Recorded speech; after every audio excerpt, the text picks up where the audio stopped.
और चलिए अब बात Tehran target world war 3 threat की करते हैं। पश्चिमी एशिया बदले की आग में झुलस रहा है। 1 अक्टूबर को हिजबुल्लाह की मौत का बदला लेने के लिए, यानी कि हिजबुल्लाह के चीफ की मौत का बदला लेने के लिए ईरान ने इजराइल पर ताबड़तोड़ हमले किए थे और तभी से इजरायली पलटवार का काउंटडाउन शुरू हो चुका है। और आखिरकार शनिवार देर रात इजराइल ने तेहरान को हमलों से दहला दिया। इसी पलटवार से वो डराने वाला सवाल भी दुनिया के सामने आ चुका है कि क्या इजराइल का पलटवार तीसरे विश्व युद्ध का सिग्नल है? क्या पश्चिमी एशिया में फैली तबाही पूरी दुनिया को मुसीबत में डालने जा रही है? आपको दिखाएंगे हर सवाल का जवाब, लेकिन शुरुआत इस वक्त की सबसे बड़ी इंटरनेशनल ब्रेकिंग के साथ। खबर क्या है? वॉर जोन से इस वक्त की सबसे बड़ी ब्रेकिंग। इजराइल का ईरान पर भीषण जवाबी हमला। ईरान पर इजरायली एयरफोर्स ये स्ट्राइक और बड़ी एयर स्ट्राइक है। राजधानी तेहरान समेत कई जगहों पर बम वर्षा की गई है। जबरदस्त धमाके की खबर हम आपको बता रहे हैं। इस बीच इजराइल ने ईरान से बदला लेने के लिए घातक हमला किया, जिसे अब तक का सबसे बड़ा अटैक माना जा रहा है।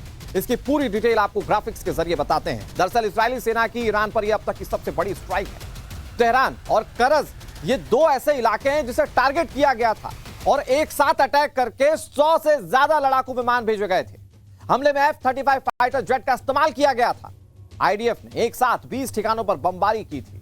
करीब 200 किलोमीटर के दायरे में बम वर्षा कर दी गई। जरा सोचिए, 200 किलोमीटर के दायरे में 100 से ज्यादा बम गिराए गए, क्या हश्र हुआ होगा। ईरान के सैन्य ठिकानों को निशाना बनाया गया इन मिसाइलों के जरिए। बताया जा रहा है कि जो मैन्युफैक्चरिंग यूनिट है वहां पर बमबारी की गई, जहां पर सैन्य साजो सामान बनाया जाता था वहीं पर बमबारी की गई। खबर तो यह भी है कि ईरानी रक्षा मंत्रालय के पास भी धमाके हुए हैं और उन धमाकों से आसपास के लोग दहल उठे। कितना अंदर तक घुसकर इजराइल ने यह हमला किया, इससे यह पता चलता है। लेकिन इस बीच एक और बड़ी खबर यह आ रही है कि इजरायली सेना ने इस पर बयान भी दे दिया। ईरान के सैन्य ठिकानों पर सटीक हमला किया गया। इजरायली डिफेंस फोर्स ये बात कह रहा है। इजराइल ने ईरान पर जवाबी हमला किया है। अपने पक्ष की बात इजराइल ने कही है। इजरायली डिफेंस फोर्स की ओर से कहा गया कि ये हमने जवाबी हमला किया। 25 दिन पहले जो हमला हुआ था उसका जवाब इजराइल ने दिया है। ईरान के पलटवार के लिए हमारी सेना तैयार है। मतलब अगर इसके बाद हमला और होता है ईरान की तरफ से तो उसके लिए भी आईडीएफ तैयार है। अगर नेतन्याहू की कोई प्रतिज्ञा है तो वो सब पूरा करते हैं, ये तो सब जानते हैं। लेकिन वो उस पूरे ऑपरेशन की मॉनिटरिंग कैसे करते हैं ये दुनिया ने देखा। कल जब ईरान में तेहरान के आसपास के इलाकों में बम वर्षा हो रही थी, लगातार बेंजामिन नेतन्याहू इस ऑपरेशन की मॉनिटरिंग कर रहे थे। हमले के दौरान वो वॉर रूम में ही मौजूद थे। अटैक को लेकर अधिकारियों के साथ उन्होंने हाई लेवल मीटिंग भी लगातार की थी।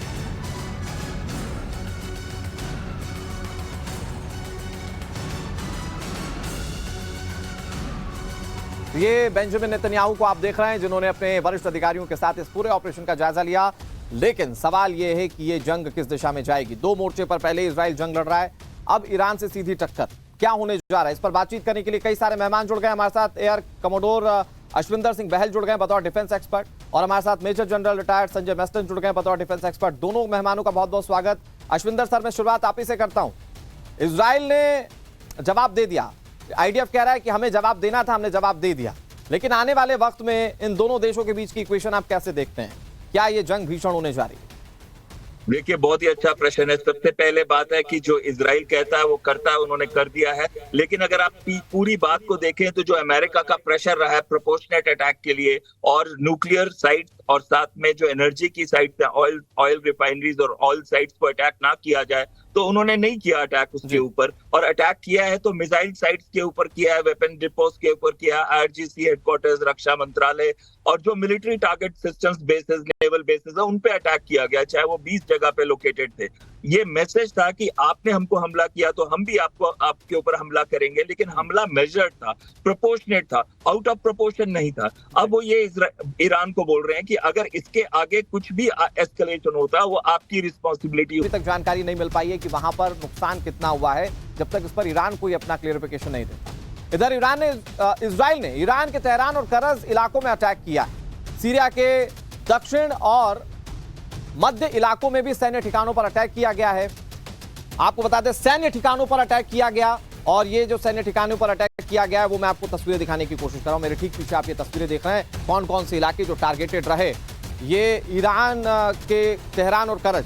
तेहरान जो है वो राजधानी है और राजधानी के आसपास के इलाकों में बम वर्षा की गई। 100 से ज्यादा फाइटर जेट्स गरजते हुए दिखे। अब आप देखिए इजराइल, इस पूरे मैप में आप पूरे वॉर की रूपरेखा समझ जाएंगे। ईरान पर पहले जो तमाम फाइटर जेट है वो पहुंचते हैं, तेहरान के आसपास के इलाकों में बम वर्षा करते हैं, 100 से ज्यादा बम वर्षा होती है और सीरिया में भी बम गिरा दिए जाते हैं।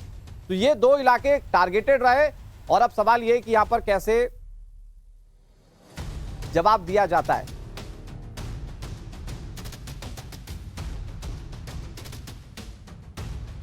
ये तस्वीरें हम आपको दिखा रहे हैं जिसमें आप देख रहे हैं कि कैसे ईरान और सीरिया को टारगेट किया गया। मैं एक बार बहुत जल्दी से मैस्टन सर, जो सीरिया पर अटैक हुआ इसको लेकर थ्योरी समझना चाहता हूं।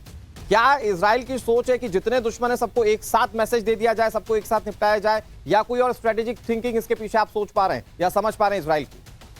तो देखिए, इजराइल के 7 दुश्मन है और ये जो सीरिया में अटैक किया है इसका भी कई मकसद है। एक तो वहां से जो एयर स्ट्राइक्स है वो सीरियन एयर स्पेस और इराकी एयर स्पेस और जॉर्डन एयर स्पेस से ऊपर गई है।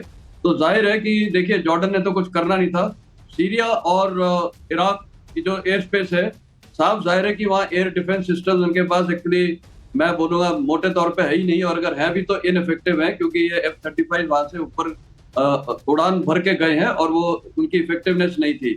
अब ये सीरिया है या ईरान है, ये सब बोलते रहेंगे कोई हमने सारे कोई वहां पर डैमेज नहीं हुआ है। लेकिन मेरे को लगता है, देखिए, जो एस्केलेशन अगर ये ईरान करता है एंड में, आपको पता है प्राइम मिनिस्टर नेतन्याहू सबसे लंबा टर्म का उनका प्राइम मिनिस्टर रहे इजराइल के, और उनका स्टेटेड एम शुरू से डे 1 से बहुत क्लियर है, जब से वो पीएम थे, कि ईरान को न्यूक्लियर स्टेट नहीं बनने देना है। और अभी तो अमेरिकन शायद प्रेशर काम किया कि इनकी ऑयल रिफाइनरीज और न्यूक्लियर अटैक पे नहीं हुआ है, लेकिन अब जब अगला अटैक ईरान करेगा तो आप लिख के ले लिए, ईरान के न्यूक्लियर के ऊपर भी स्ट्राइक्स होंगे, जो वो चाहते हैं prime minister of Israel Netanyahu.